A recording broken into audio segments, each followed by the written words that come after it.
I'm trucking on, and I'm trucking on. Move her on down the line, another town will do me fine. I'm trucking on, I'm trucking on. Nick Clark, welcome Thanks, to man. Truckin' On. Love it. We're here in the new studio. I feel like it's got a new sound, and I don't know what it's going to sound like when it comes out.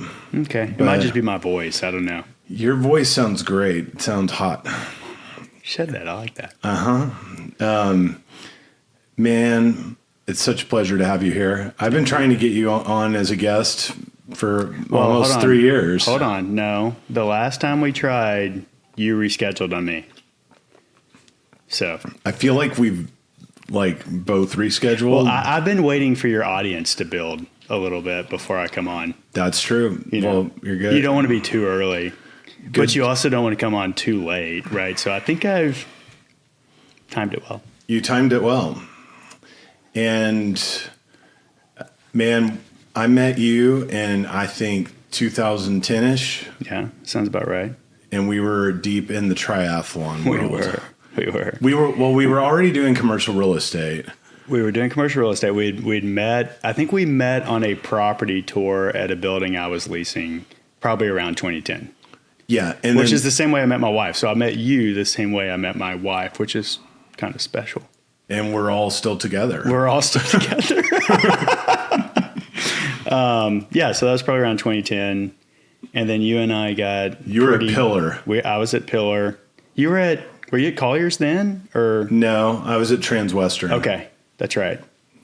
And then we trained for Ironman at the same time. We did, but we did different races. We did different races, but we trained a lot together. We went to Hawaii together for Ironman training camp.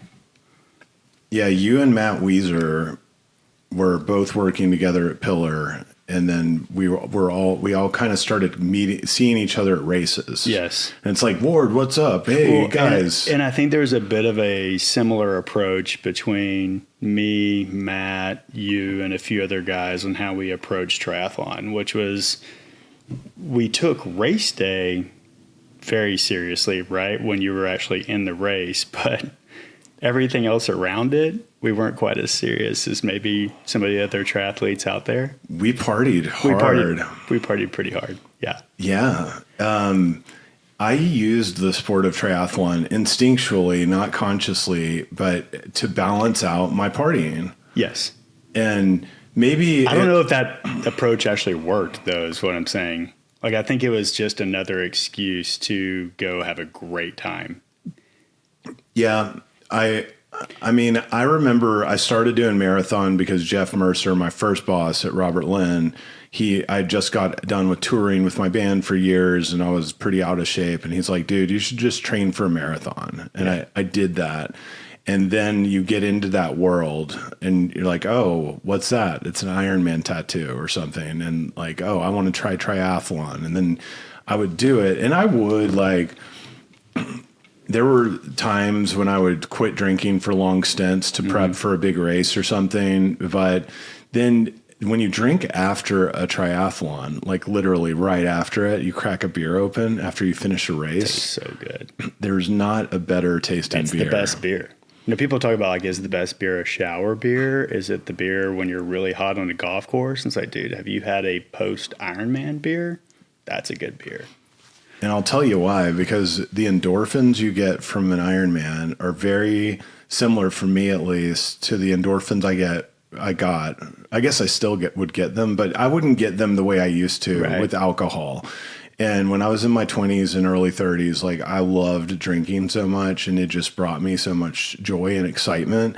And as did crossing the finish line of any triathlon, even a sprint, but the Ironman endorphins, they lasted for like a week or 2 weeks, a month. I don't know, but you're just feeling invincible. Well, I'll tell you this.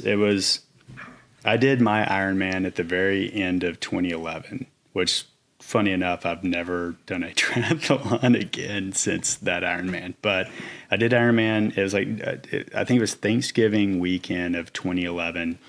And when you prepare for something for years, like that, which I know you did as well, and the preparation just simply looks like sticking to the plan and just doing it over and over. Because I remember right when I started, you mentioned Matt Weiser. Matt Weiser is my boss. He was the one that got me into triathlon. He was like, dude, you should do these triathlons. I was like, man, I can't swim. He's like, just come out to the pool with me. I was like, I promise you I can't swim, but I'll come out there with you and we'll try it out. I swam 125 meter, that's just one time down the pool. Yeah. Got to the end of the pool. I come up on the edge and I'm like, I can barely breathe. And I'm like, dude, there's no way I'm going to be able to even do a 400 meter sprint triathlon swim. But I kept kind of sticking with it. And lo and behold, 7 months later, I did the Escape from Alcatraz race and jumped off Alcatraz and swam into the San Francisco Bay, which was sick. And then, a year and a half after that, you finish Ironman and you suddenly realize, I think for me, it was that thing where it's like, man, if I can just stick with the plan, you can almost do anything you dream up. And so it was a month after I completed Ironman that I left commercial real estate. I left Pillar Commercial to go start Common Desk, which at that time, that was a big dream of mine. But I just felt like I was like, hey, I have no clue how I'm going to do this, but training for that Ironman, if I just stick with it, keep showing up every day, I think it'll happen. I remember that. And I'm going to go back to the beginning of your story when we're done talking about this, but, and we can tell the whole Common Desk story. But yeah, I remember you just having that light bulb go off in that moment and I'm going to go do co-working. And I'd never even heard of co-working. No, it was funny at the time because, most of our community. I was like, are you sure? Yeah, what no, are you doing? You were one of those buddies where I would, I was trying to explain what co-working was at the time to the brokerage community, because that was most of my network and most of my friends. And it's like, yeah, I'm quitting my job at Pillar and we're going to go start this thing in Deep Ellum where, basically people are going to just come in with their backpacks on and get a membership, like a gym membership, and they're going to be able to just work there and hang out with buddies and book a conference room if anyone. You would just see people's eyes glazing over because they're like, dude, what are you talking about? And it's and you could tell people are like, man, this is not going to work. Yeah. We'll see you back in brokerage in 2 years. Yeah, it was just foreign. And I get that look a lot with, I'm so into meditation now. Yeah. And I tell people about that. Yeah. And I go to multiple meditation conferences per year. Right. And I practice every day, so seriously, we used to, how hard we train for an Ironman. That's how hard I meditate now. And I tell people about it, you have to do it. And they're just okay. Yeah. I know the look. Yeah. Shit, Ironman's like that too. People are like, okay, you're going to do an Ironman. Don't die. It is. But dude, Kona is where we really bonded. It was. And we spent a week there with Ahmed Zahir. Dude, Kona was awesome. I have to get him on the podcast too. You do. That guy's intense. He is. Yeah. But yeah, we the Play Tri Camp and we rode the Queen K every day. We did the full Ironman bike ride. We swam hard every morning. The best thing about Kona that I remember from that time frame was, do you remember how in the Kona Bay, all the locals would meet up for the swim at 6:30 or 7 a.m. And then everybody would go to that coffee shop. Do you remember the coffee shop afterwards? Lava Java. Yeah, Lava Java. Lava Java. Everybody would go to Lava Java at 8:30 a.m. after the swim and just hang out, sip on their coffee, and have some breakfast together for an hour before then heading off to work. And I was like, dude, that's how we're supposed to be living. That's life. That's what are we doing? I remember coming back home and literally, I was still single at the time, no kids. It's I should be living in Kona. Co-working in Kona. Yeah, what am I doing? Yeah. And we did go drink beers every night. We did. You called it muscle confusion. It was. Did I? Yeah, I don't even remember. Yeah, you were like, it's muscle confusion. We're cross training. We're hitting the bars until 1 a.m., 2 a.m., and and then getting back up for a training ride at 6 a.m. But Yeah. that would kill me now. And we would do that, and then I saw this bartender at the Kona Brewing Company who had a sleeve of Hawaiian tattoos. Yes. And I Yes. started obsessing. And I had a few tattoos at that point in my life, but like I started just like thinking about that week, and I asked him, I was like, who did your tattoos? And it's like this Hawaiian guy, and he would never tattoo you because you're not from Hawaii. And like the best tattoo artist in Kona, he's like, he won't respond to you. Yeah. But I know this guy, and he'll give you a tattoo. So we like went to this little like apartment or something. It wasn't even a real tattoo studio. I remember that. And I got a gigantic Hawaiian tattoo on That my was arm. that was the very last day of the camp, right? The last day of the camp, and it was like we had our little crew of people who like to go party after the training days, Yep. and we were all in there, and we brought our own beer in there, and we were Yes. just like, Yes. oh man. I sent you a picture. Remember, I sent you a picture of that like a month ago because it popped up. I think it was the, I don't know, 12-year anniversary or 13-year anniversary of that or something. It's crazy that much time's gone by. Yeah, and then we finished Ironman. You quit. I did 2 more, and Yeah, then you're a beast. I quit after the 3rd. It broke me. I had terrible diarrhea on that run. Yeah, Like I probably shouldn't. Like I don't know if we can talk about all this. We can in the talk about podcast, but diarrhea. Yeah, dude. Like I had to shit every mile from like mile 12 to mile 26. It was brutal. Did you shit? Hey, and I still beat Matt Weiser. You did? Yeah. Did he get like bit by jellyfish, or did I both don't of you know. guys? That might be a story for why he lost, but he'd beat me in just about every race up to that point. And so You it's beat my, him it's in the my only Ironman. bragging rights on him that I beat him in Ironman. While you have Montezuma's revenge, Right. Yeah. And because you're in Cozumel. Yeah, we were in Cozumel. And yeah. I did my first 2 in Canada, and then I did the 3rd one in Houston. And but like, yeah, you beat Weezer. So did you shit your pants, or did you always they had make porta, it they to had a porta potty? potties, and so I was just porta pottying every 10 minutes. If there was a porta potty, it's like I'm gonna go. Yeah, get it was being that mine was in Cozumel. You know, we're obviously right there at sea level, and it rained at the very end of the bike ride, and so for the first 2 hours of that marathon, we're going through like 8 inches of water, and Yeah. so I picked that race because I thought it was going to be the easiest one. You know, you think about it, 'Cause it's flat, due right? south, same time zone, almost same temperature that you're used to in Dallas and training in Dallas, and then it's flat. But yeah, it kind of had a different idea for us that day. You remember Branson? Yeah, Branson was your 30th birthday. Is that right? I don't remember. You had a big birthday when we were there that weekend. Yeah, and we partied there. We all had to get IVs.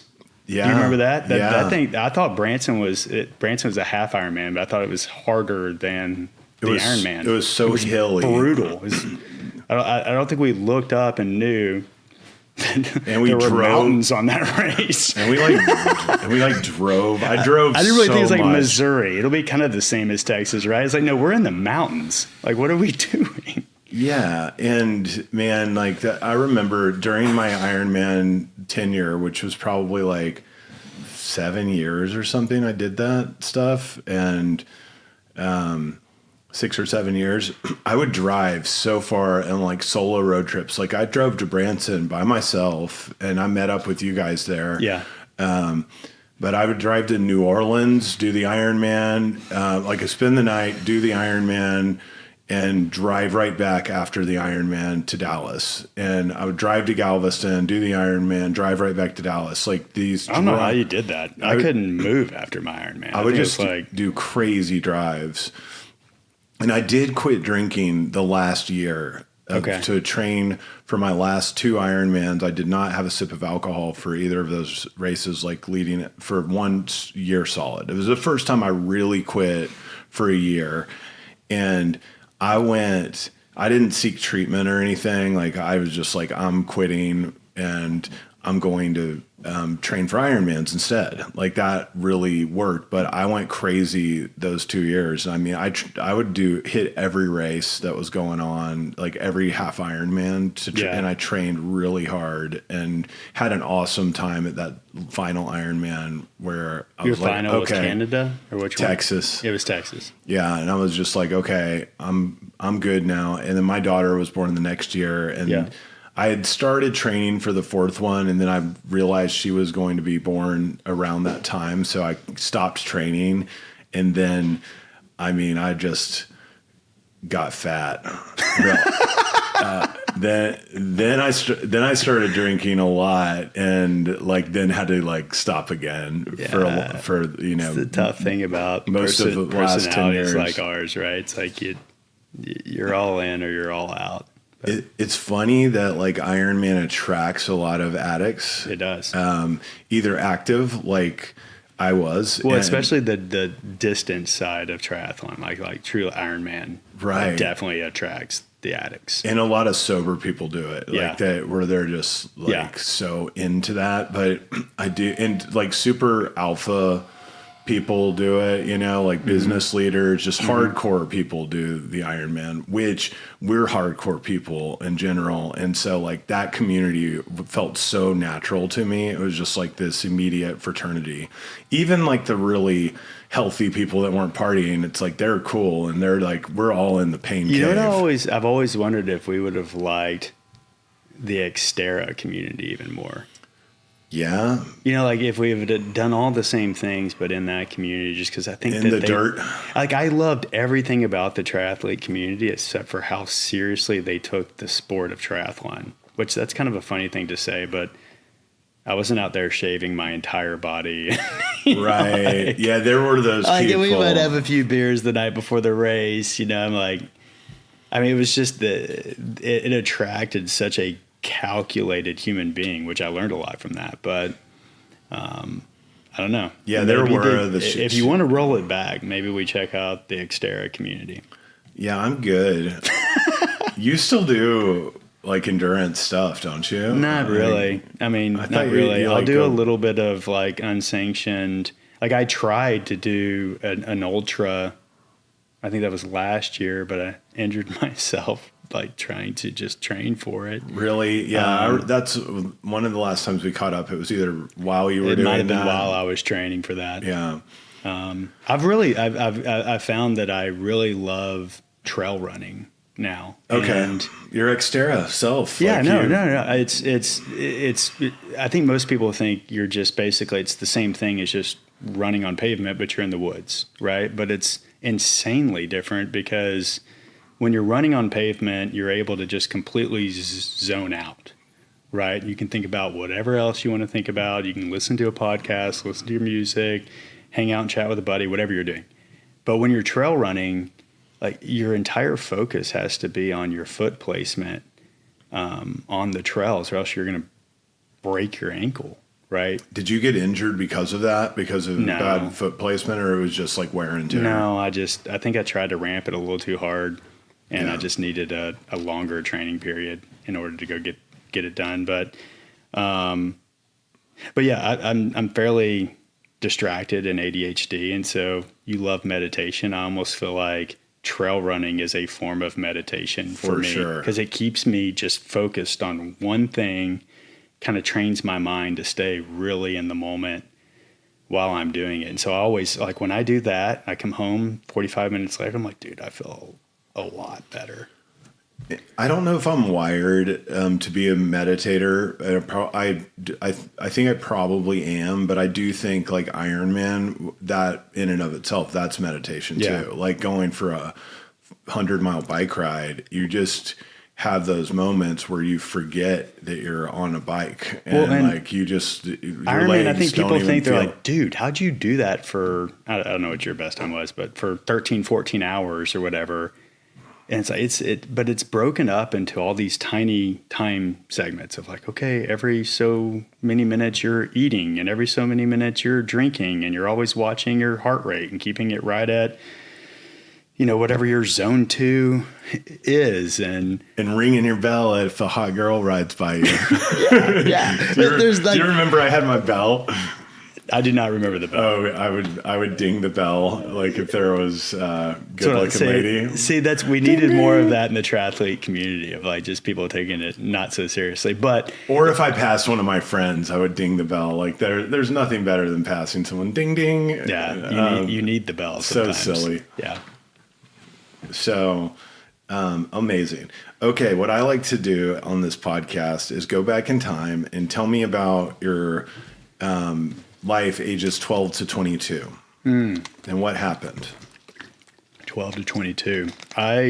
So when I was 9, my parents moved from North Little Rock, Arkansas to Mesquite, Texas. My dad was in the Chick-fil-A business, still is actually. Really? Yeah. So early Chick-fil-A. Early. Oh, like he jokes around, like, that now to get into Chick-fil-A, you have to basically start working there when you're 15 and go get a MBA 9 years later, and then they'll take your application. You're like, okay, I've been to Chick-fil-A for 10 years. I'm 28. And, but then, they were, they weren't quite as in demand as they are now. Chick-fil-A in 1986 was just in a few like mall food courts. My dad's brother was already in it. We're really loving the company and kind of the culture around the company. And my dad actually had just completed seminary, thought he wanted to be a pastor, and decided at the end of seminary that was not the right route for him, and decided to go into the chicken business. And so he's been with Chick-fil-A ever since. It was Chick-fil-A that moved the family to Dallas. That was me at 9. A faith-based chicken business, at least. A very not open on Sunday. No, a very faith-based chicken business, which, the not open on Sunday, I think, is one of the greatest marketing. I don't think it was ever meant to be a marketing ploy, but I think it became that, and it works really well. It creates just a little pent-up demand every time you're like, dude, I want Chick-fil-A. And you're like, damn it, it's Sunday. I have a 7-year-old and an 11-year-old. And, I mean, my 7-year-old, Levi, he loves Chick-fil-A. Yes. And I'm like, dude, it's Sunday. Sunday, calm down. That was moved to Mesquite when I was 10. I grew up in Mesquite. I was kind of a mall child. So did your dad own a franchise in Little Rock and then sell that and move to Mesquite? So Chick-fil-A works a little different. It's an owner-operator kind of agreement where there's no equity into an actual franchise or a location. It's more of a profit split model.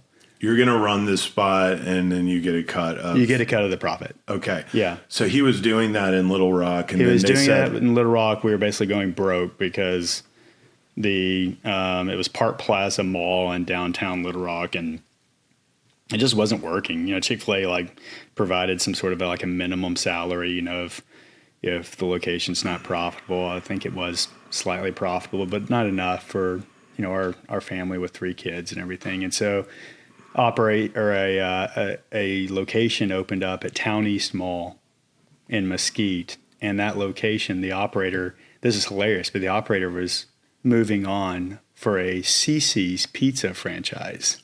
No. Which, talking about, CiCi's at that time was here. Huge. Okay. It was huge. We were all going to CiCi's, and Chick-fil-A was down here, right? So it's hilarious to think that in 1993, a Chick-fil-A franchisee left to go become a CiCi's franchisee, which now, where's CiCi's? Have you been to CiCi's in the last 15 years? They're still here. I've seen them, but no. Yeah, they fell off a map. But I have not. Anyways, he got the Town East Mall store, and then that was in the kind of mid-90s, Chick-fil-A started rolling out the freestanding unit, the stores that were outside of the food courts of malls. And my dad... in Mesquite, that was one of the first locations nationally that Chick-fil-A had decided, hey, we're going to put a Chick-fil-A on the parking lot of the mall, basically. Yeah. And I think they kind of felt bad that they had just moved our family to Texas for this mall store. And they had a policy at that time where you still could only have one store. Like an owner-operator could only have one, basically. But I believe my dad was either the first or one of the very first to have 2 stores. Really? Because of kind of the timing of all of that. And he was able to have that mall store and then the the freestanding unit right outside of Town East Mall. And so he had both of them. They said like, dude, we're going to open this up so you can have it since you're in the mall. We don't want to. Yeah, they're like, dude, this thing's like a stone's throw away from your other store. We're going to go ahead and pilot, this idea of allowing an operator to have both. Can I just say that Town East Mall was awesome? Dude, Town East Mall in the 90s. I loved going there. What was your favorite shop? Gadzooks. That was a good one. They had skateboards there, and like they did not have it. I grew like we would go to North Park because I lived in Lakewood. Yeah, is the normal mall. Yeah, but then I mean like Town East was Town way East more had like a little the bit more teenager. Like flair, you know. It was like the teenager mall. It was like North Park was the Cosmopolitan Moms of Dallas Mall, and then but we wanted to go to Town East. No, Town East had it. Town East had it going on. I love Champs. Remember Champs? Yeah, it was a good store. Great store. But yeah, the mall basically raised me. Wow. But it was like my dad would go to work on Saturdays, right? And he would just take me with him, and I would typically go work the dining room for a couple of hours. He'd pay me like $5 an hour cash. And I would make just enough money to then just go. Would they say the things back then? Like My Pleasure didn't come out till later. Okay, yeah, My Pleasure. In fact, I remember the very first time My Pleasure came out. It was like probably around 2000, and the store manager goes around, and I was just like one of the cashiers up front. They're like, "Hey, by the way, now every time somebody says thank you, you have to respond with My Pleasure." And I don't know, like if you've never done that before, and if you're like a 15-year-old kid, you're like, dude, that sounds pretty awkward. And so I remember saying it for the first time, and somebody's like, thank you. And I'm like, My Pleasure? It was not natural at all. I'm like, dude, I think I'm going to have to quit this job. But it's crazy. Like Chick-fil-A taught me a lot because I worked for my dad until I was 22 years old. But when did you start? Like when you were like, I mean, unofficially at 7. Yeah, really? You were just helping out? I was just helping out. He put me out in the dining room, and I would do some things. What amazing life training that is. Dude, I didn't even realize it at the time, and I thought it was honestly I think there were many days, and I thought it was sort of lame. I was like, man, I should go get like a lifeguard job or something else. But man, I don't think I certainly didn't realize, one, Chick-fil-A was one of the most special company cultures in the world. Yeah. And they were doing things that were so innovative that now every company tries to copy. I mean, even just like the My Pleasure, right? Yeah. They knew that creating this vocabulary, these linguistics, so to speak, was a part of their brand. It's just going to make people feel good when someone says "My pleasure" to you. It does, and then that's just such a classy look at us thing now. to We're sitting say. here on this podcast talking about My Pleasure. Right. I mean, what a crazy branding element. But then I had to give big props to my dad. My dad is just a monster when it comes to operating, and he was like just such a. I look back on that period and think, gosh, I got to grow up inside of Chick-fil-A and underneath my dad. And he taught me how to lead people, manage people. I'd be there every Sunday when we were doing our all staff meeting and watch his dad had prepared for 2 hours for his speech, he crushed it. He was so good at what he did. And so it is a huge part of just shaping kind of what ended up becoming my entrepreneurial journey, getting to grow up in that. And I look back on it now and just so grateful for it. Wow. Yeah, man. I really had no idea. So where did you go to high school? Mesquite High School. Did you play sports? I did. I played my first year of high school. I played both baseball and basketball. Of course, I'm 5'6". So my basketball career ended after my first year of high school. In fact, my basketball coach after the season. And that's a legit high school. It was 5A, 4,000 kids, I'm a decent athlete, so I could hang, but just, like a white kid that's 5'6" that has no outside jump shots, probably not going very far in basketball. But I'll never forget, like my coach, he pulls me into the end of the season and he's like interviewing the players, right?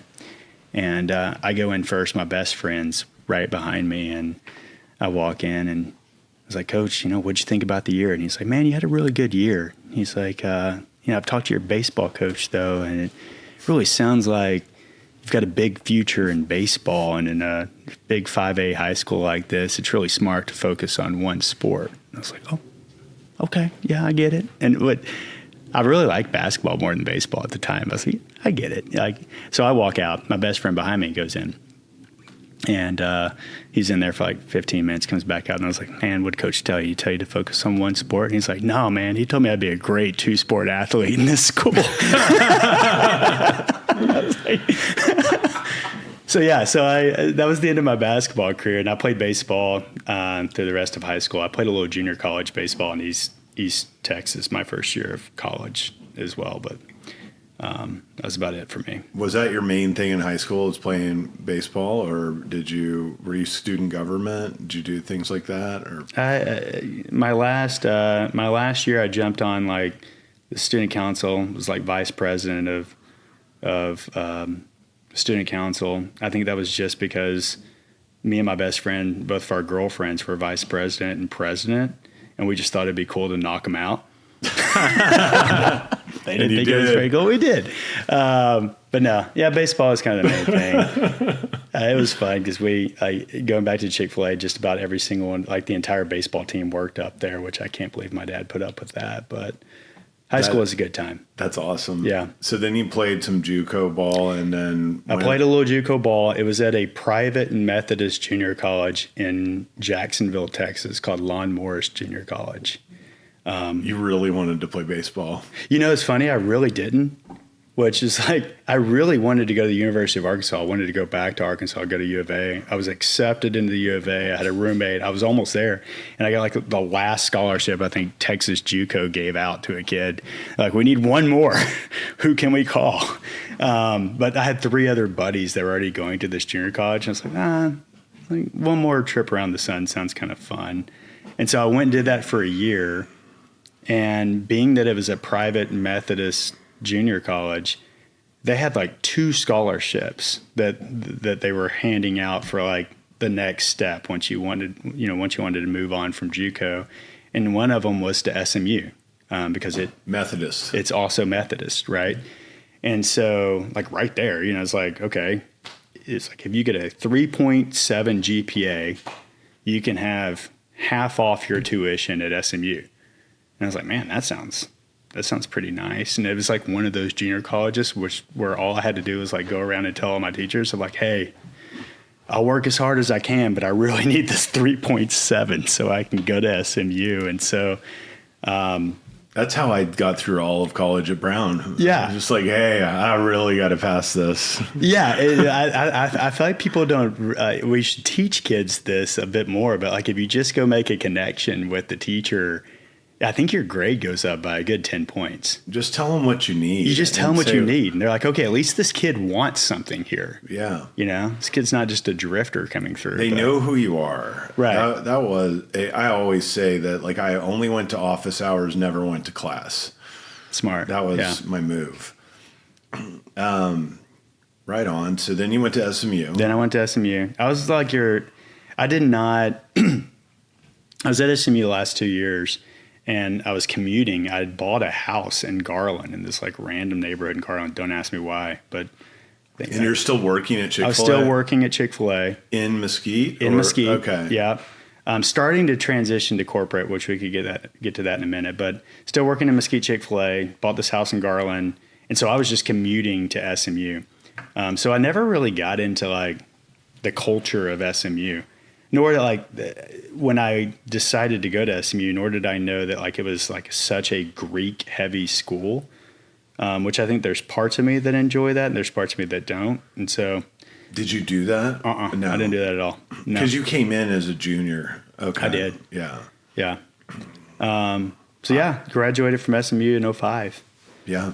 And at that time, Chick-fil-A was very smart. They would take these operator kids. Okay, and Chick-fil-A was starting to kind of catch some stride by 2005. I never really became conscious of Chick-fil-A until 2006. Yes. When I started working at Robert Lynn, and they would bring Chick-fil-A biscuit sandwiches every Friday to the office. Yep. Like, oh, wow, these are good. Like, but I hadn't really heard of Chick-fil-A. You know? Yeah. I think I Chick-fil-A was had, like the but I'd best never kept been there. secret in the 90s. And then like through the mid-aughts is when it really started to catch some momentum. That makes sense. And at that point, you know, Chick-fil-A is bringing in these new operators for all the stores they're opening up across the country. And these new operators are coming in from different disciplines, different backgrounds, and had never run a restaurant before, which if you think about it, you go to Chick-fil-A corporate in Atlanta and train for 6 weeks to run a restaurant, and then you just get plopped down with this restaurant with 150 employees, and it opens at $4 million of revenue, and your head's just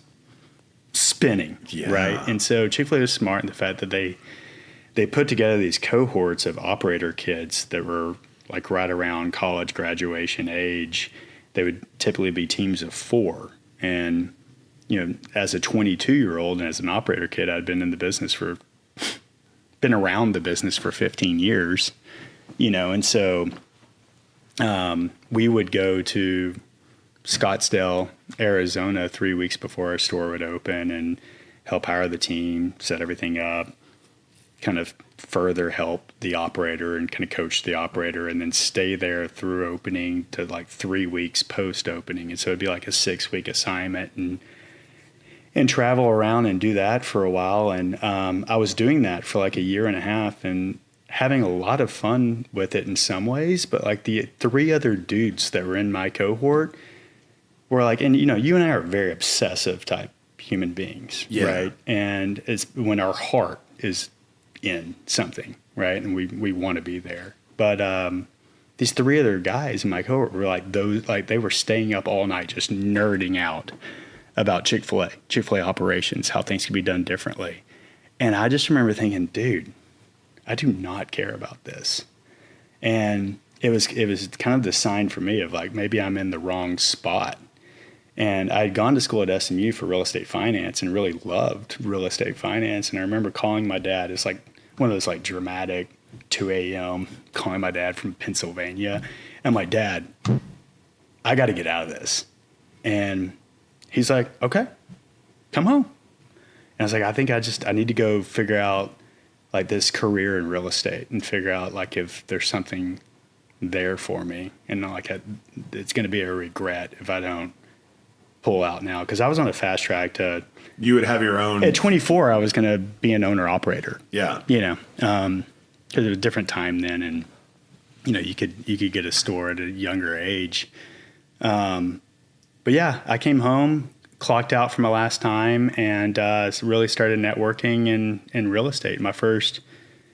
I remember like I wanted to be an industrial broker, which, you know, I didn't end up with that, but I wanted to be. Still can be. I was a kid from Mesquite, you know, like I was like, dude, like the industrial brokers feel like they're my people. Yeah. Right. Like everybody else feels maybe a little too polished. Yeah. And so everybody in town was like, dude, you got to go talk to Holt Lunsford. And so I got a meeting with Holt. This would have been 06, like 1st of 06. And Holt's like, dude, I don't have a spot here. And I was like, man, I'll take anything. Just let me come work for you. And he's like, well, we do have this one office tower off of Stemmons where we could use some help. And I didn't know anything about Dallas. Really. Sure. I was like, dude, I'll lease that building. So sure enough, my first gig was at an industrial shop, which Holt Lunsford has changed a lot now. And I think they've really diversified out, but in 05, they were mainly an industrial shop. Right. And I was leasing like one of their 2 office buildings over off of Empire Central on Stemmons. It was next to a strip club. So, you know, tough assignment. Yeah, like what, over like $8 office rents or something. Yeah, no, I think it was like 12 full service or something. But yeah. But yeah, started there and you know, never went back to the restaurant business. And then Weezer found you there? So it was about a year in at Holt, and I was like, dude, like I'm actually really enjoying the office side more than I thought. Holt had like come to me and was like, hey, like we either need to move you over now to the industrial division or we need to figure out something else. And I was like, man, I'm actually really enjoying office at this point.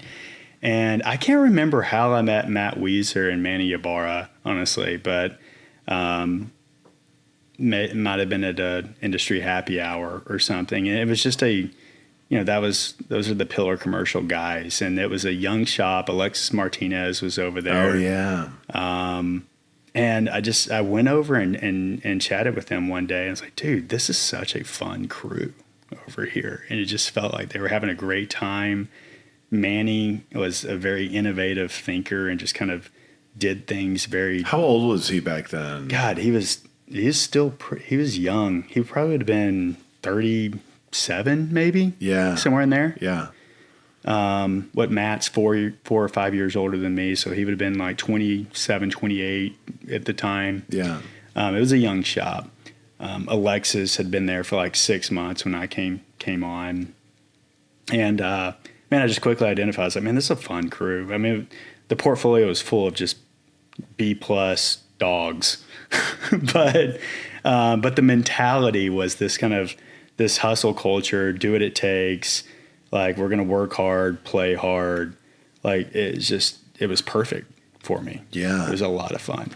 I bet. I was envious of you guys working together because of that culture that you had. Especially you and Matt were so close. And just like getting to work with somebody that you're hanging out with sounded really cool. Well, I just dropped into the friend group when we started doing the triathlon. The Dallas Tri Club. With you guys, the Dallas Tri Club. It was fun, man. It was like what was special, and I think the things I gathered from that phase is that if you're a young person, a lot of the advice out there is like go work for a big shop first, and then kind of figure it out from there. I guess I kind of accidentally took the opposite approach, but man, at a smaller shop, you get to do a little bit of everything. You're not put in this box of like, during those years, like if we were trying to lease a 1,500 square foot space and we needed to like move a wall or change up the floor plan, we would just get into Microsoft Paint and switch things around, throw that into an exhibit, go hand it over to the contractor, get a quick pricing sheet on it, and go. But like it was so much fun because I was getting to work with Manny on the principal side and kind of understanding acquisitions and dispositions a bit. Getting to work pretty closely with our accounting department. We're right there in the weeds working on marketing, and I think it was just another one of those 4 or 5 year periods that continued to kind of shape like just a bit of an entrepreneurial journey, so to speak. Yeah. My first job out of college was working for Faubert Commercial. Okay. And we leased Meadow Park. I leased Meadow Park. That was one of my first jobs out of college, was leasing Meadow Park. Did you have the Abrams Center? Did you have the big fish aquarium? Was it there? Yeah, it was there. It's a nice aquarium. It is. Yeah. And Concord on the Creek, Hillcrest Oaks, kind of the similar. It's a similar portfolio. Product type. And I bet he bought some of that from the Agiles, I would guess. God, I don't remember anymore. But who knows? But yeah, I remember like Faubert was very similar. Who was at Faubert that time? Was it Doggett? Doggett was there. Yeah. And Creighton Stark went over there when I left to go on tour, because I quit to go play in the band. Okay. Legendary move, by the way. Legendary move, for sure. You went traveling, right? Like you went to Europe and like. I worked at Faubert for 2.5 years. And I felt probably similar to how you felt at Chick-fil-A. Yeah. And my dad's in the commercial real estate business, so he's always just like layups for internships. And Rick Curry at Faubert was his leasing agent at One Preston Center, and Rick's doing the lease with my dad for his small office space. And my dad's like, hey, my son needs a job. Oh, great. Boom. I didn't interview for any other jobs. It's like Rick hired me. I'm going to go back to Dallas. I'm going to do commercial real estate. That's like my life path is already spelled out for me.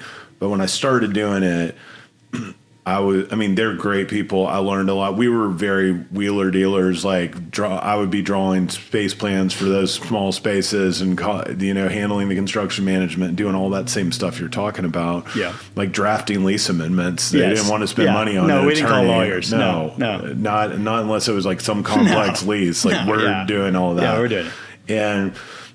But I really, the fire inside of me to go on the road with my band just got, more and more intense. And then was this Boy Named Sue, or is this a different band? Slick 57 was the name of the band, but same guy, with John Pettigo, my best friend from high school. But every weekend we were playing. Every vacation time I had, we would go on tour. I was booking all the shows. I was mailing out our demos to record labels all over the world, and all I was doing, I was showing up at 8:30 on the nose, leaving at 5:30 on the nose, and then going to I'm getting my band signed to a record deal. And that happened after 2.5 years at South by Southwest, and we got plane tickets to go to Europe, Australia, tour a month in Europe, a month in Australia, go to New Zealand, tour for months in the US. And once that was all done and we finished our album and I had the plane tickets in my hand from the record label, I went in and gave them 2 weeks notice. But they had no idea that I was pursuing this. I was all a covert operation. That's crazy. They knew I played in a band, but I played it down, oh yeah, my band's playing, no big deal. And it's funny because when I started playing in the band, then I'd come home from tour and be broke and I'd have to get a job. So my first job after Faubert, and other than my band, was I worked at Freebird's Burritos, the Old Town location. Yes. Opening day. And those guys from College Station came up that were like you and training all of the workers on the Freebird's way. Yeah. Because it was kind of early in their franchise. And what year was that? 2002 or 3. Yeah. Freebirds was they had it going on right through there. Oh, dude, this is pre-Chipotle, really. They were the thing. They were pre-Chipotle, and they were cooler than Chipotle. Still, there's a cool vibe to Freebirds. Yeah, I think it's still cool. I'll sometimes order one on I haven't Uber been there Eats. in forever, but it's. I just good. remember is it the Monster? They had a Monster and a Super Monster. The thing was we would go out of the way to go to the one in Austin. I remember when we played shows there, we're going to Freebirds, and we didn't have one in Dallas. And when it opened, I couldn't get a job anywhere because I was going on tour all the time, and I was trying to be pretty open with people about that and trying to find a job that would let me leave for a month and then come home for a few weeks or whatever. And but I got my taste of the fast food business, and it's intense working there. Rolling burritos, and they're and lunch rush, and you're just choo choo choo. I mean, I can roll a burrito like no one else. And I was I would have to cook. They're cook faster, and I'd been doing commercial real estate now for 2.5 years, leasing office space, the most ritzy job in commercial real estate there is, leasing office space in Dallas. Yeah. And then I'm at Freebirds in Old Town serving lunch to a bunch. Yeah, you kind of did it backwards. I like it. To a bunch of commercial real estate brokers. And I'm wearing Are people recognizing you? Barely. Some people, it was like that. And I grew up in Lakewood, so my parents' friends would come in and they're like, didn't he go to an Ivy League school? What happened to him? He's wearing a hairnet and rolling burritos. But I had a lot of pride in it if I saw band people go in there. Then I'm I'm working at Freebirds. Living the dream. But it was a very odd dynamic because I would see these real estate people and I would have so much anxiety when I would see them, just feeling this shame or something. It's uncontrollable. But yeah, that was my taste. And then I went. How long did you tour? For 4 years. Wow. And that must have been a crazy experience. Yeah. I'm sure we could do 17 more podcasts on the stories from tour. Yeah, they all blend together at this stage. But yeah, it was a wild 4-year run. And then I left Freebirds after that stint that I worked there. And then I went back on tour and I just quit. And then I got a job at the All Good Cafe. Yeah. And worked there for the majority of the time I toured. Did you play there as well while you were? Yeah, we were playing all the time. You still play there every once in a while, right? I do. Yeah. I just had their pool party at my house on Monday. Oh, that's fun. So they do their staff party here. This is the 3rd year we've done it at my house. And is that old man that owns it still there? Mike Snyder, yeah. Yeah. He's like, I think he's about almost 75 years old. And he and I are still great friends. But yeah, after Freebirds, then, I mean, I think I got fired because I was going on tour for 6 weeks or something. And I didn't want to go back. And I had a job at a moving company lined up from someone. And I went to the training video session at this shitty, probably an office building in Empire Central, and watching this VHS tape on how to move things. And I was just like, God, please don't make me have I will to be say a this mover. though, especially 4-year-old Ward showed up to my house to help move. I'm like, dude, we're in good hands. Yeah. You're pretty built for this. I was moving my friends, bartenders would be like, hey man, I'm moving. Can You're you the first call. help me move? I'll pay you Ward. $50 or give you some beer or whatever. Yeah. I would always help people move. So then it's I may as well make a profession out of this. And we also did load-ins for Mike Snyder at the Granada or Sons of Herman if he was promoting a show, because he was also a roots music promoter in addition to owning the All Good. So then we were doing load-ins, my friend John and I. But anyway, I walked out of there and I literally praying to God, please don't make me have to be a mover. And then the phone rings and it was him.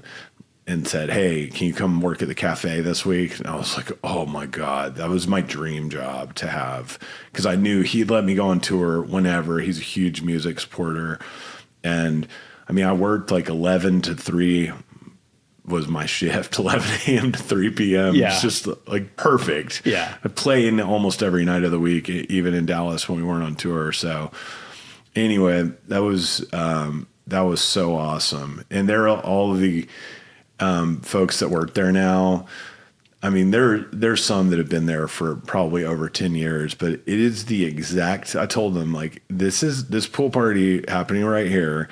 It's the exact same archetype of human beings that are here that were there, that when we were there back then, it's just the same vibe. That's it's cool. So cool. Yeah. And he's just a curator of the staff in a way that's that block magic. of Deep Ellum, with the city apartments and everything. I lived right there behind All Good for 4 or 5 years, and yeah, that's an awesome spot. And that was Common Desk. That's the same block as Common Desk. Is that when you lived there? Yeah, when you that's opened when I Common lived there. Desk. Yeah. I'm going to go be you. So you were there. Yeah, I was there. Hey, by the way, before we keep going, what time is it? Do we know what time it is? Sorry to interrupt us. 3:04. What time do you need to be done? I've got to pick up my son from St. John's, which I think I'm 5 minutes from there. You are? At 4:05. Okay, we'll be good. We're chilling? Yeah, and Logan Sorry can to just interrupt. edit this, but why don't you give us just a 3:45 warning so we can wrap it up? Time check. Yeah, that'd be good. Thank you, Logan. Can you do me a favor? Just in case, just maybe pull the mic a little closer to you. While we're doing this, I'm going to go get more nicotine. Okay. You do nicotine? Dude, did I tell you about my nicotine story lately? No. I can't do nicotine. I don't know what it is. Which is funny, last time I spoke to you, you were quitting nicotine.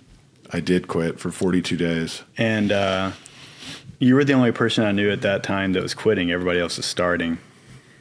Because I don't know, I think it's hit the Huberman podcast and a few podcasts of all the benefits of nicotine, right? So it's been hilarious in pro culture that all of my friends now are doing these nicotine pouches.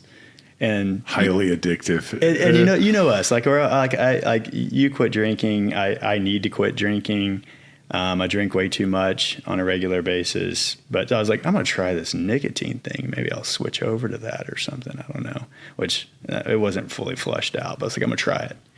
And last time other than just some social smokes here and there when we were out, like when we were younger. I've never really, been addicted to nicotine or anything or used it on a regular basis. And so I threw a pouch in the other day. Okay. And I was like, I'm just going to go for a walk around. There's some ponds in my neighborhood. I'm going to go for a walk around the ponds. And I jump on a phone with a friend and I kind of forgot about the pouch. So that pouch was in there for like, I don't know, 50 minutes or something. And mind you, I haven't even smoked a cigarette in probably 7 years. I don't know. Dude, I got the spins and the cold sweat. I barely made it home. Oh my God. That was brutal. And I was like, dude, these pouches are not for me. That happens to me when I don't do it. Really? No, not really. Oh, kind of. When I quit, like the first week, Logan's like, dude, you didn't seem like yourself. It's like, no shit, because I'm quitting nicotine. Yeah. I've always been a big fan of nicotine. And I mean, we didn't mention this, but I would smoke heaters like a champion. I remember that. During Ironman training. Yeah, I remember that. Oh yeah. It was wild.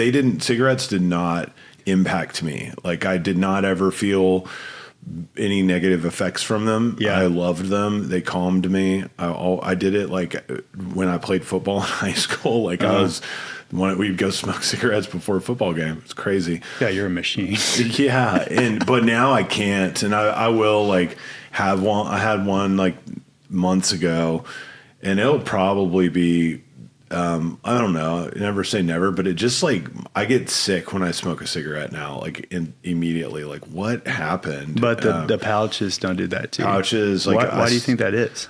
I don't know. I think nicotine is just a good drug for me. Yeah. And it helps me not crave alcohol. It helps me keep my diet in check. It helps me focus. I've asked my dentist if it's bad for me. Like the only reason I did quit is because I didn't I wanted to not be addicted to something.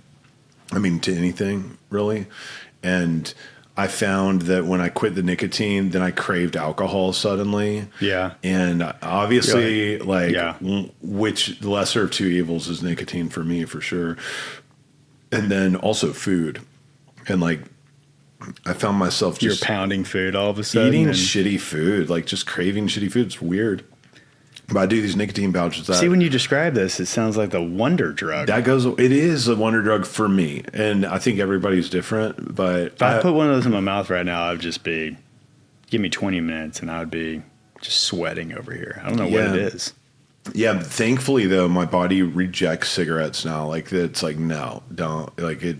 No good. So back to the Nick Clark story. So you're at Pillar and that's when we met and we're all hanging out and, you're doing deals there. Yeah. And then did you just kind of get, then you did the Ironman and thought of this idea for Common Desk. How did that come about? During those I was at Pillar for almost 5 years. And during the last, I would say year and a half, I was getting into my later 20s, still insanely young. But at that time, you're like, I've got like 5 years of experience under my belt. It's time for me to go do my own thing. I was going to say that's a long period of time in your 20s is 5 years. It is. It felt like forever. Yeah. It's like I've lived a lifetime now here at Pillar. I should, go make my own way. And I was that kid at the time where if we weren't meeting up at Lakewood Landing or going out with a few friends, I was going home and working on some sort of a business plan, and there were like probably 20 different ideas, that I had worked through. And I remember it was right around late 2011. That was when, the iPhone had been out for a few years, right? Wi-Fi is becoming more prevalent. That's a weird thing to say now. You feel like Wi-Fi has just always been around now that we're in 2025. But in 2011, it was just starting to happen where people were working at Starbucks. Yeah. Off their laptop, right? The rest of us are all chained to our desktop computers at work. And you're like, who are these indie hipster people working on their laptops at Starbucks? That's weird. What are they working on?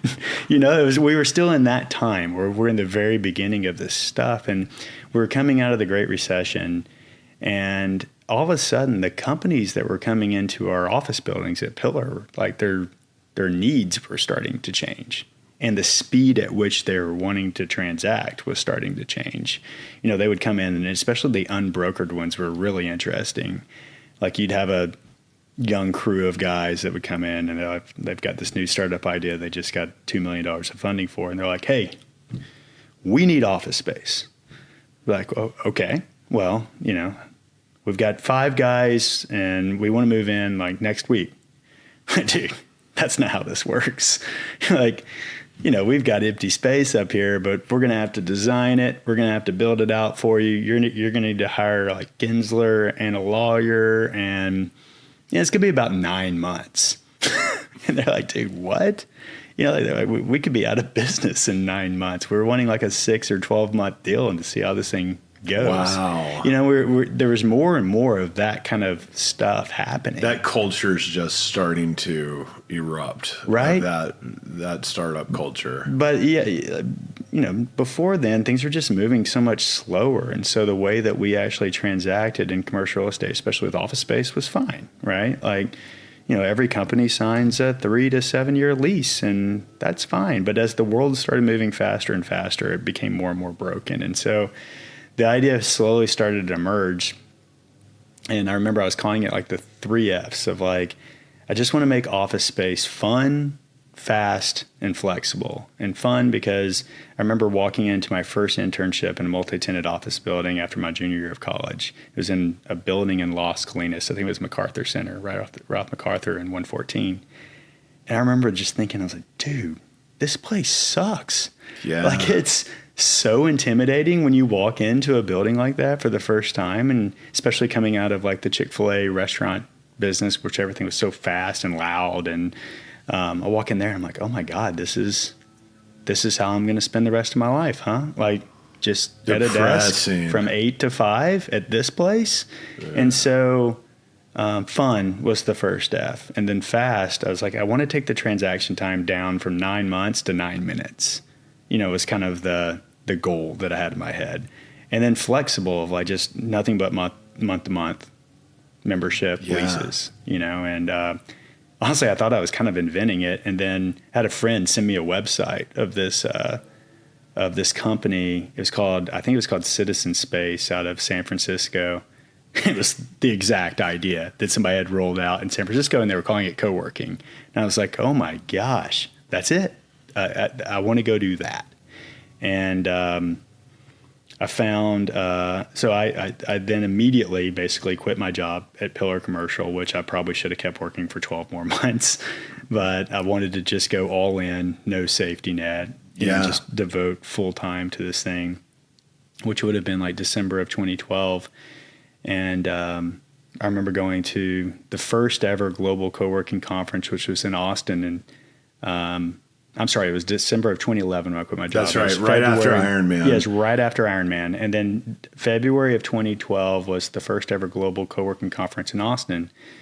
Went down there and just got all hyped up because, like, dude, the people, you know, we were talking about the people of triathlon earlier, but the people of co-working, that was just like this whole new world. And it was your vibe. My vibe is right during South by Southwest. And so kind of going from this like commercial real estate culture into this startup culture, which I feel like I was able to find my people in commercial real estate and kind of make it my own thing. Does this make sense? Yeah.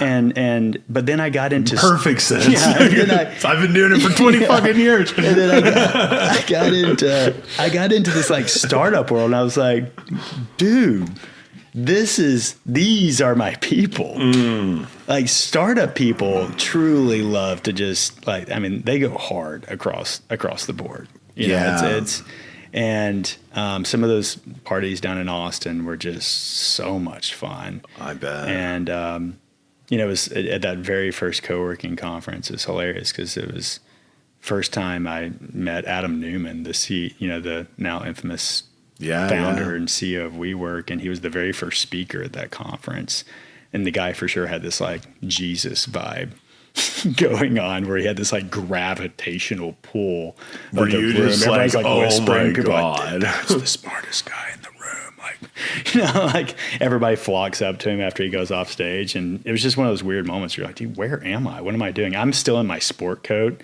And so when I walked into this conference, I found one other dude that was in a sport coat. And so I was like, okay, I'll go talk to him, I guess. And he was the one other like broker from San Diego that was in the room interested in co-working, which we'll circle back to him at the end of the story because it comes full circle. But yeah, that was my beginning of getting into the co-working business. And, going back to that first F of fun, I was like, well, we're not going to put this thing in like a business park or a business district. Las Colinas. It's not going into Preston Center or Las Colinas. No. We need to like fully show to the public that we're doing something different. And so I had just started dating my now wife, Katie Jo, and she lived in Deep Ellum at the time. And she was like, what about Deep Ellum? And I was like, man, I don't know. I mean, I like certain things in Deep Ellum, like 8 Airs and Angry Dog. And I was like, but getting people to work down in Deep Ellum, remember, this is early 2012. Deep Ellum hadn't seen its last. Pre-Scott Rohrman. It was pre-Scott Rohrman, but if you think about Deep Ellum, it's kind of the gateway from East Dallas. And so there's a lot of your small business entrepreneurial type leaders that live in very close proximity. And then, after touring a few spots down there, rents in Deep Ellum at that time were like $12 gross a square foot. And so you're like, dude, at $12 gross a square foot, as long as I can get a few buddies to you'll cover it. To come join this thing with me, I think we can cover it. And so I met John Hetzel at that time. You know John? Yeah. Madison Partners. Yeah. All Goods landlord. All Goods landlord. And he toured me in the space on All Goods block right there at the 2900 block of Commerce. And this space was like 12,000 square feet. And I was like, John, I need like 3,000 square feet. It's way too big. And he's like, dude, we don't know what to do with this space. And so like, why don't you just put up a wall wherever you want and we'll just charge you for the space inside the wall. Which was awesome. Yeah. And so we signed our lease, and that was like in May of 2012. And I'm just thinking back to that time because that's when I left Transwestern, joined Colliers, and Weezer left Pillar and joined Stream. Yeah. Like we all there was three a lot had this of like movement. spiritual awakening of Something next happened. level. Something was in the water. But you went to that is just so cool, dude. Like thinking of all that in hindsight 2020, it makes perfect sense. But when you were doing it, it was one of those things like, what are you doing? But now just, it makes so much sense. I can just see you like being there in that environment. I'm very grateful for how it obviously worked out, but and I was young enough at that time to not see like all the reasons why it didn't make sense. Right? Yeah. Because there were a lot of reasons why it didn't make sense. And one of them was, Deep Ellum was a different neighborhood than, in fact, my very first employee I hired was like this, no, she's a second employee, but 23-year-old female. Her dad calls me, before she takes the job. And he's like, hey, I just want to make sure my daughter is going to be okay in Deep Ellum and that you're going to watch after her. Yeah. So it was a far cry from Las Colinas, but yeah, it, we got after it, and I funded that business by selling literally everything. I had a house in Little Forest Hills and a condo in Oak Lawn. My car, I sold it all and went truly all in. I signed a lease on a little apartment right next door to Common Desk, and it was just like, dude, this thing's got to work, You didn't have a car? I didn't have a car for a little while. Wow. Yeah, I didn't need a car, right? Yeah. I was like my entire life at that point was on that block. Yeah. Which honestly, I can say that like that 2012 to 2013 phase of my life was probably some of the most magical years. Yeah. And it was another phase where it was all in. I was getting to Common Desk once we had opened at 7 a.m. And we had a nights and weekends membership, which I don't recommend. And we ended up pulling the plug on that. But it meant that like there's a lot of members coming in after 5 and not leaving until midnight. So it was long hours, but it was a lot of fun. one of the best stories of trying to get the space opened was, like I said, it was my own balance sheet. And once we'd kind of had a lot of cost overruns in construction, right? And I needed to buy like 120 office chairs, which, office chairs are pretty expensive. Yeah. Right. And I was like, dude, like even just getting a decent chair, I was looking at like $10,000 to $12,000, and we didn't have it. And so I called my mom. And I was like, Mom, I need your help. Like, we need to go to like some garage sales. We got to go find 120 office chairs for like $5 each. That's all I got. And she was like, man, I'm going to go home and I'm going to pray for this. And it was one of those things. I was like, Mom, I want your prayers. I appreciate your prayers, but I also need you to get in the car and Find me some chairs. buy some chairs. Well, anyways, seriously, like, do you know Russ Johnson? No. Okay. Office broker. He's Russ Johnson. Yes, Russ Johnson. Yeah. I thought we raced a little bit with Russ. Yeah, right? I don't like keep up with him, but I know his name. Okay. Well, that day, it's a crazy story. Russ calls me, okay? And he had toured the Common Desk location Deep Elm a couple of weeks before while we were still in construction. He's like, hey, man, did you ever find any office chairs? And I was like, no, man, it's kind of the fire drill of the day. He's like, well, in my building over off Park Central, there's like 150 of these like retro style, they like Herman Miller 70s looking kind of reddish orange office chairs that I swear to God is a dead ringer for a brand match for Common Desk. He's like, you want them? I was like, I'm like almost about to cry over here. I'm like, dude, yes. I was like, what do you want for them? He's like, if you'll just get our property manager a margarita machine for a party, like rent her a margarita machine for a party, you can come over here and pick all of these chairs up today. And so like the margarita machine costs like $150 to rent for that party, and we picked up 150 of these chairs. I think they're still in that location today. Dude, that's amazing. It took a few strokes of luck, but we got it going, man. The power of prayer, man, it's real. It is real, especially the power of Mom's prayers. But man, we got it going, and it was one of those things where it started as a fairly simple idea, and as we continued working on it, like it started to grow into something more with, especially the startup culture of that time. Like Uber was one of our first big tenants. Yeah. And we, there's Google was there with us for a little while, and it was just, you started realizing of, oh wait, this idea that we kind of birthed, it might be a little bigger than just some freelancers coming in here and wanting to utilize the space. And so because of the larger, well-funded startups, Common Desk, from a footprint standpoint, really started to grow from there. Yeah. And so you grew it, and you thought of all new kinds of business plans where you're like making licensing agreements with big landlords, and then just eventually sold to WeWork and exited. Yeah. How long was that run? It was 10 years before we exited to WeWork. And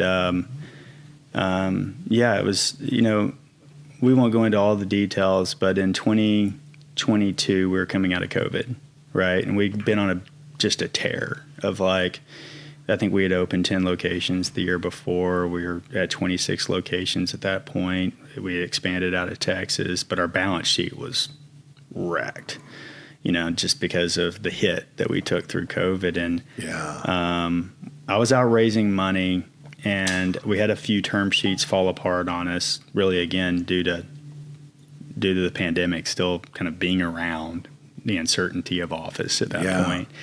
And we had this like come to Jesus meeting with our executive leadership team in that Common Desk Deep Elm location. Actually, it was in August of 2022, and we were out of money.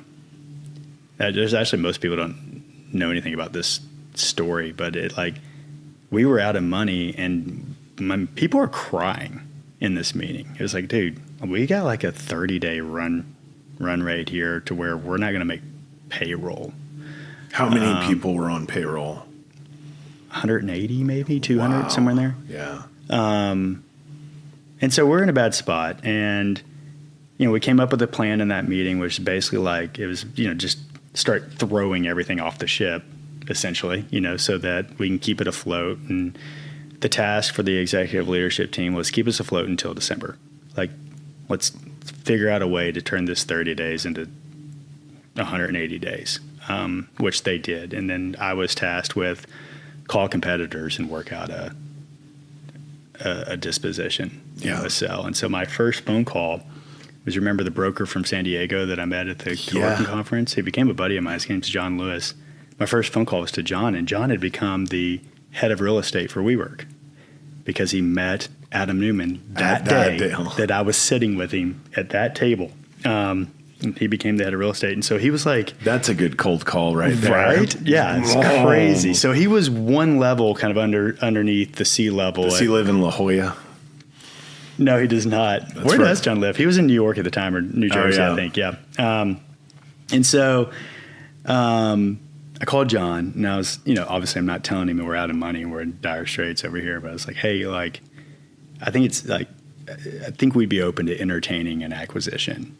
And I was like, I know that WeWork they just gotten this new CEO, Sandeep, and they needed a new growth story. They were about to go public. And I was like, dude, look, like, we're growing like crazy. You don't have to deploy capital to grow Common Desk because we're growing under these asset-light management agreements.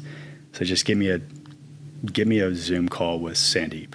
He's like, okay, I got you. And so truly 2 days later at 7 a.m. in the morning, I'm on this Zoom call, which it's like, I need Sandeep to buy our company or else we're going out of business. Wow. Yeah. I mean, that's truly... Did you ask your mom to pray for the call? Back to Vicki Clark prayers. And it was just one of those wild timing things where Sandeep and I had just this wonderful 1 hour call. I mean, you could tell there's a connection. We're laughing, we're having fun, we're sparring at each other. And he tells me to send over the term sheet. And I send a term sheet over to him, and he signed it. And it's just exactly what they needed. It was exactly what you needed. Exactly what we needed. It was on paper. It was a great marriage. And that was we completely consummated that deal at the end of January in 2022. Yeah. Is that right? Yeah, 2022. And then I stayed on for 2 more years to kind of help with that transition and everything, and rolled off in January of last year. And now, I know time is of the essence here, but you've got to give me a quick rundown on a deal that we're partnered in now. Yeah. That I'm an investor in. Yes. Your latest and greatest wild idea. Yes. That is amazing. And I'm a part of it this time on the ground floor. Yeah, bro. I'm so glad you're a part of it. But we left the Common Desk business, and we're like, dude, when I say it was my head of real estate, a guy named Dawson Williams, left with me. And he's kind of that one guy. I was like, man, if we get to roll something back, I want to partner with this guy next go around.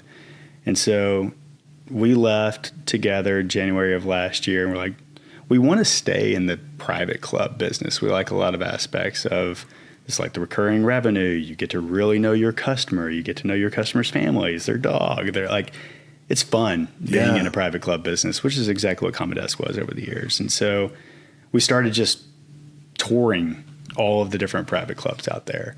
And I think the one I was really most interested in was the country club model, because being a kid from Little Rock and Mesquite, I was never really a country club kid. It wasn't something that was really attainable growing up in our family. But on paper it looks awesome, right? You got like a private pool, you get your own private restaurant and workout facility. I don't play golf or tennis really, but sports, it sounds cool. But we started touring these clubs, and the first thing you notice is like they're all full. They have wait list. It's like co-working spaces aren't full with wait list. The price points have gone up astronomically over the last 5+ years. But then honestly, they're still like, you can tell, like they still feel like a 1950s offering. They've got kind of the Las Colinas vibe. You're right. That's a good way of putting it. Of the office buildings to the Common Desk. No, yeah. There's no energy to them. They feel stale. I'm not going to pick on any certain one, but I'll tell you, I'm a member at Lakewood Country Club, and I joined so that my kids can do swim team. yeah, And we're doing that. And they have amazing food. And I have some friends that are up there. But I still am like, can I go there wearing this? Yeah. Like, and I have my sleeves of tattoos. Like, Yeah. I have a little bit of that apprehension when I go there. Yeah. And I grew up there. Like, I went there growing up. But I always did after, like, I became an adult and went on down my crazy trip down Rock and Roll Lane. And, like, I just never felt like I fully fit in and belonged in. I don't play golf or tennis and all that. So I am a member there. But when we started talking about this, it's like basically a country club.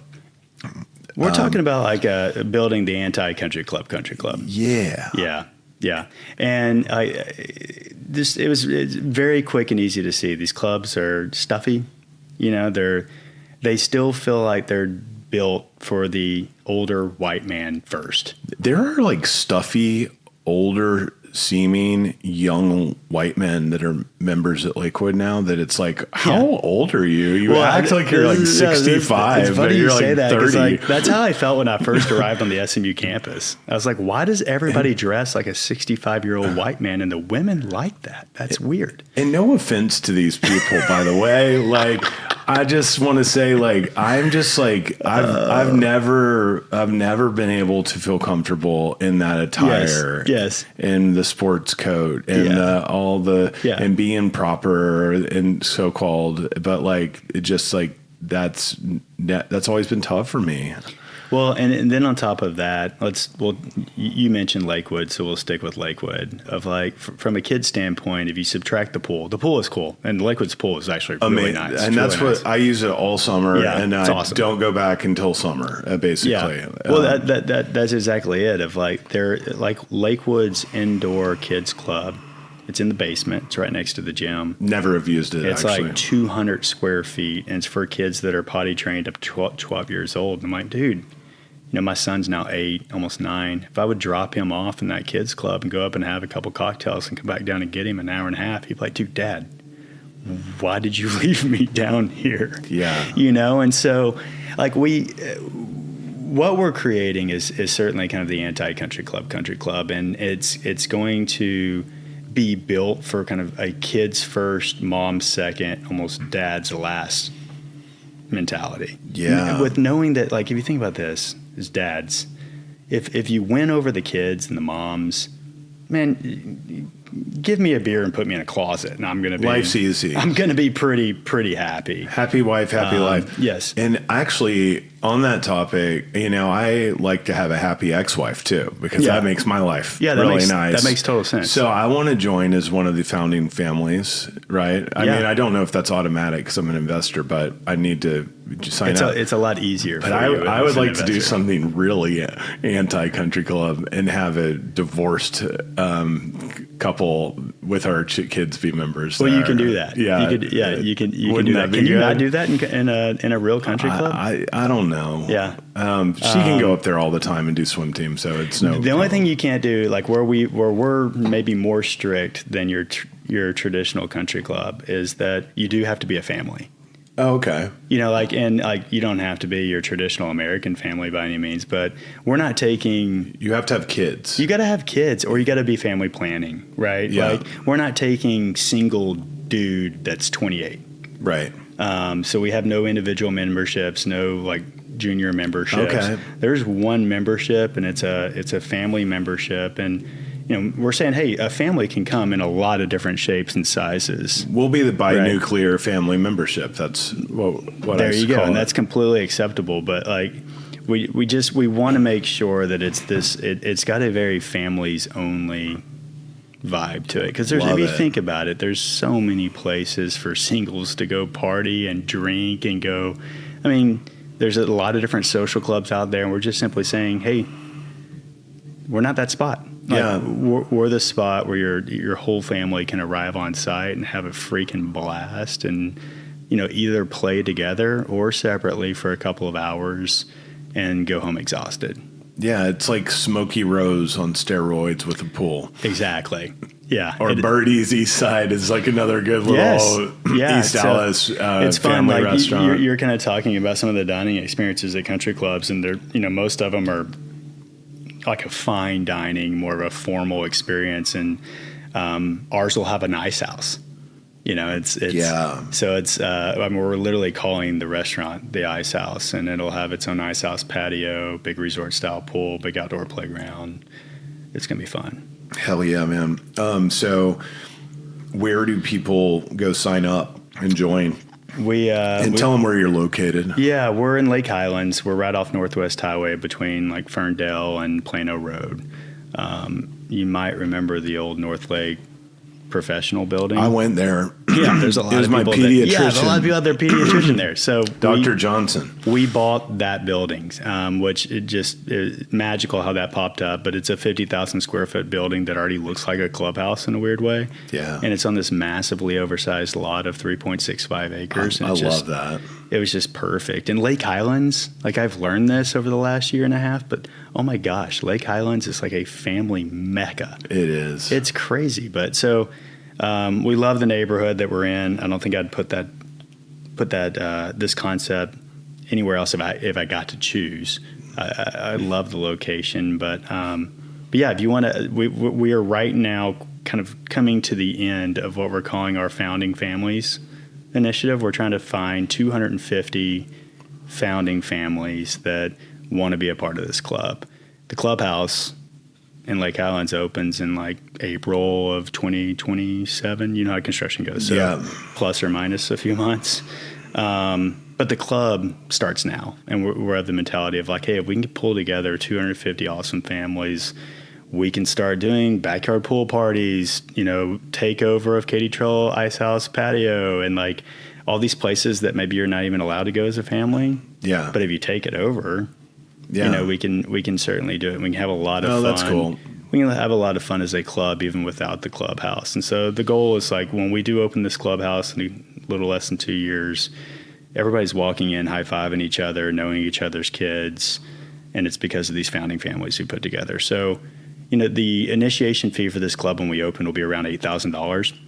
Yeah. But for the founding families, it's $1,000 because we're obviously recognizing that we're almost 2 years out, and we don't want price to be a gating factor for great families. And so you can go to firstboutiquecountryclub.com, and the application is on that website. Do monthly membership fees start when the club is done? Yeah. You don't pay monthlies until we actually open the clubhouse. Do you know what those will be?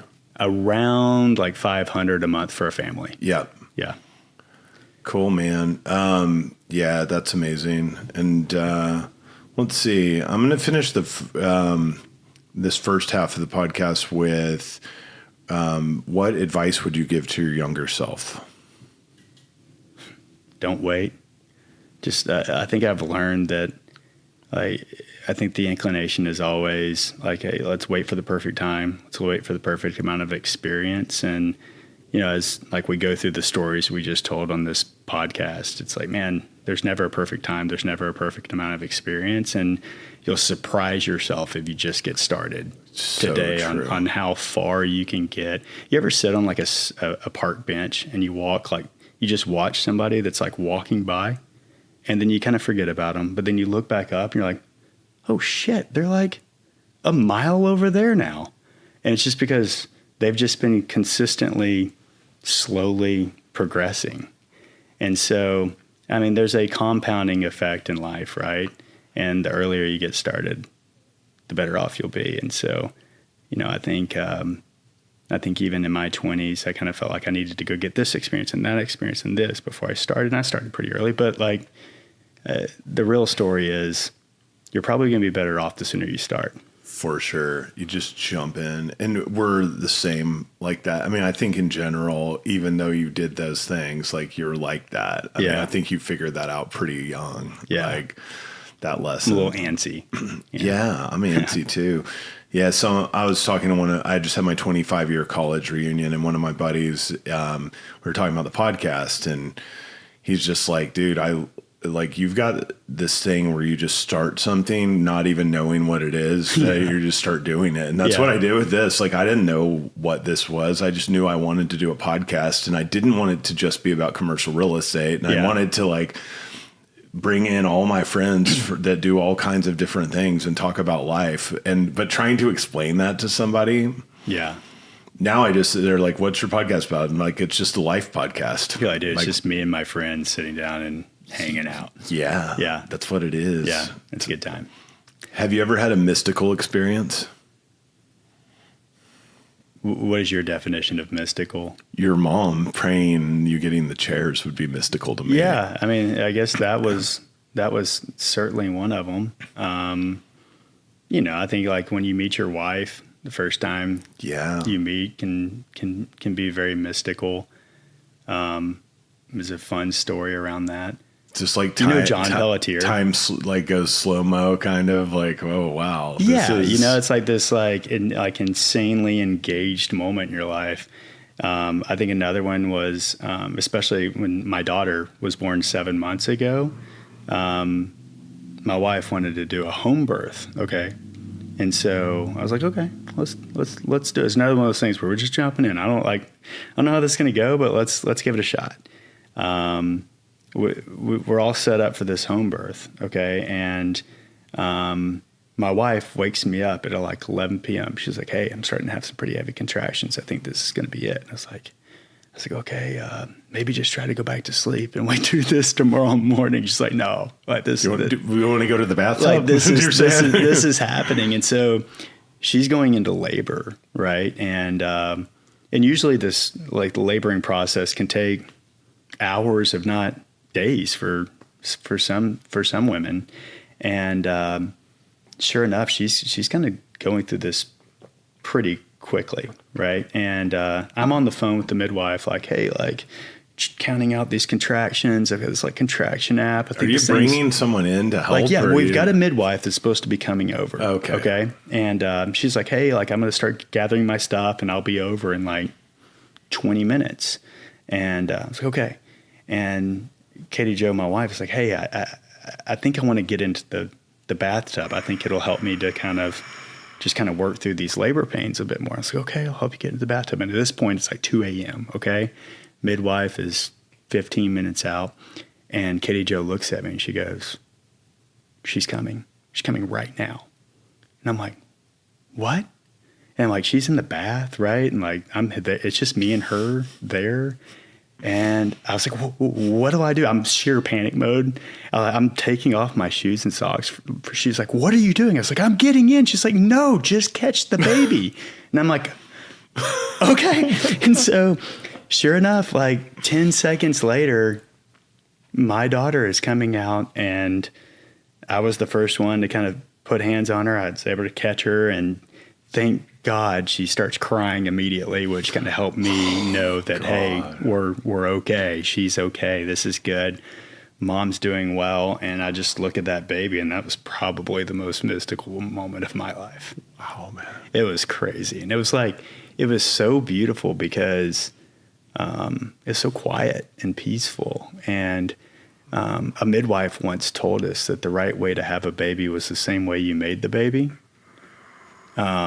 And I can say that we got that right. And that was really, really neat. It was a very romantic time for our family. And it's a mystical way to meet my daughter. For sure. Yeah. That is absolutely amazing. And then the midwife showed up like 7 minutes later. And I was like, welcome to the party. Wow. Was your by the way, the there? midwife is going to be one of the founding families of the club. So we can give her a hard time for being late. At the club on a regular basis. That is funny. Yeah. Okay, real quick, I'm going to rapid fire you. What's your favorite vacation destination? I like this little island in Nicaragua called Little Corn Island. It's got a baseball field right in the middle of it, and you can go watch baseball all day on Sundays and get like 75-cent beers, and it's freaking awesome. What's your favorite restaurant? Oh, man. I only get one. I go to Angry Dog more than anything else. Really? Yeah.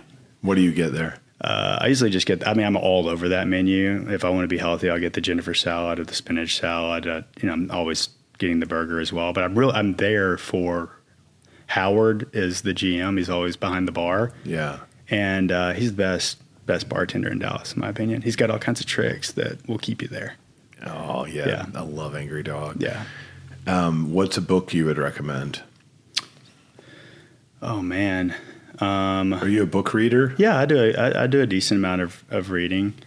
Let's see, like one from maybe like 15 years ago, Born to Run was really cool. Yeah. I'm reading one right now, if you want to know like a relevant book to now. Are you familiar with Savannah Bananas? No. He's laughing over there. Logan is? Okay. How much time do we have left, Logan? It's one after 3:45. So it's 3:45. Okay, yeah. We got a second. Yeah. So, like, I would highly recommend this book that's about how the Savannah Bananas got started. The Savannah Bananas are like this new creation of a different type of baseball and a different type of baseball team where they put the fans first. Okay, and I think the book is actually called Fans First, but they've recreated the rules of baseball a bit. Where like one example is that if a foul ball is hit and the fan catches it, batter's out. And so the fans are like involved in the game. And it's like this very entertainment first baseball. And like it started with this guy who created this team in Savannah, Georgia called the Savannah Bananas. And they took over this old stadium that's like 100 years old.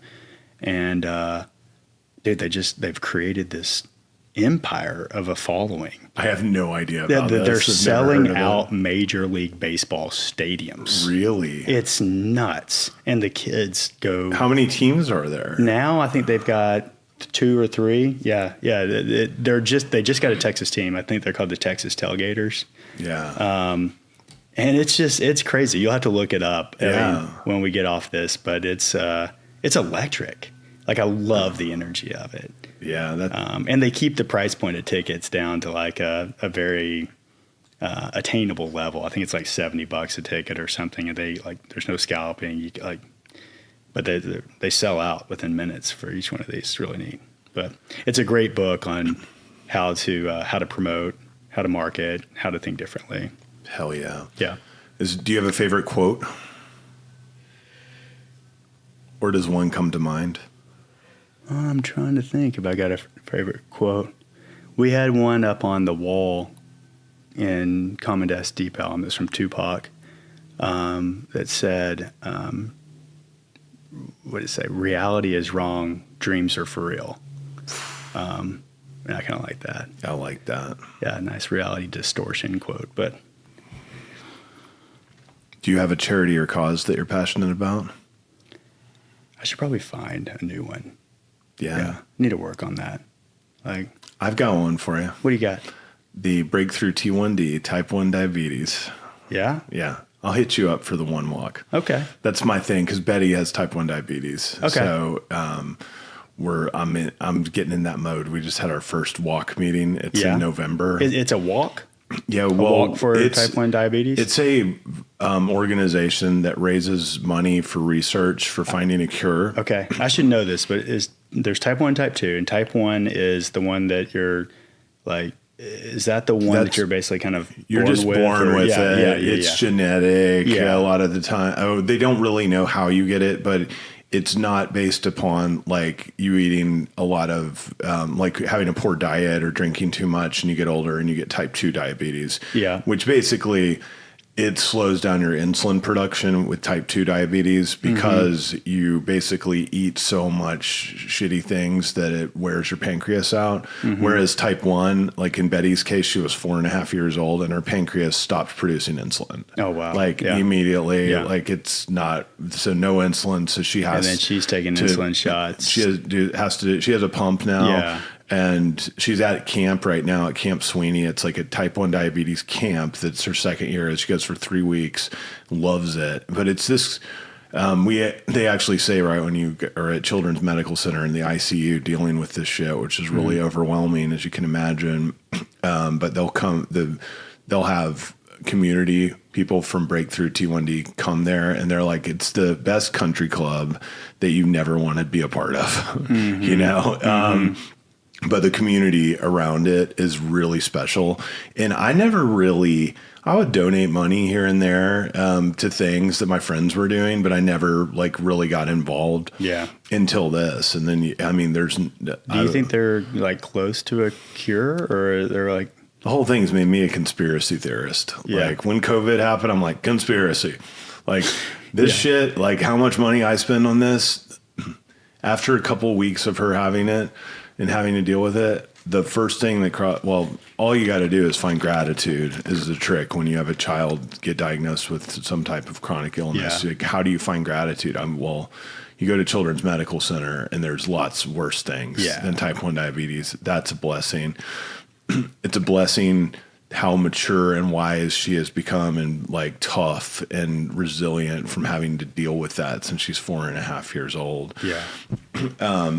But how old is she now? I was like, what about, she's about to be in 6th grade. She's 11. Okay. And thriving. Just played volleyball this year. And but I was like, what about like the single mom working at McDonald's who has a kid that gets type 1 diabetes, like having to deal with this? It's so expensive. It's so hard to get this stuff. You have to like go get a prescription for it. But it's a $1 trillion industry of insulin and all of these devices, which are great. And I love the devices. They make me sleep well at night. But how can you not find a cure? It's been around for like over 100 years plus. Like, I mean, why can't we find a cure? So that just kind of, once you get in, which hopefully like no one has to get into the world of, but eventually we all do, I guess, like in dealing with some kind of disease or something. But when you get in that system, it just seems so strange to me, like how things work. And it's super, if you talk about, again, Las Colinas office buildings, old school country club vibes, like you get into that medical world. It's just like, do this. This is what you do. It's like, no, I don't feel like that's working. It's a whole nother podcast for us. I mean, I know you and I both love biohacking and honestly talking about a lot of the different medical stuff. But my wife worked in a hospital, and she became a nurse after our first kid. Like, dude, that is a broken system. Yeah, man. What's not broken and never will be is our friendship, my brother. Yes. And where do our listeners find you? You can find me on LinkedIn. That's where I'm usually hanging out. So just go to LinkedIn. I've got a very simple name, Nick Clark. So Nick Clark. I'll pop up somewhere. And man, thanks for making the trip over here. I love getting to hang out with you every time. This is special. Now we have a recording of us talking shit for a long time. Yes. I don't even want to edit out the part about having to leave early. We need to do like episode 2 or round 2, in another year or something. We got to figure out how your investment is doing, right? We do. We'll check in on it. And that's all we got today, ladies and gentlemen. Nick Clark, thanks for trucking on. Thanks, Will.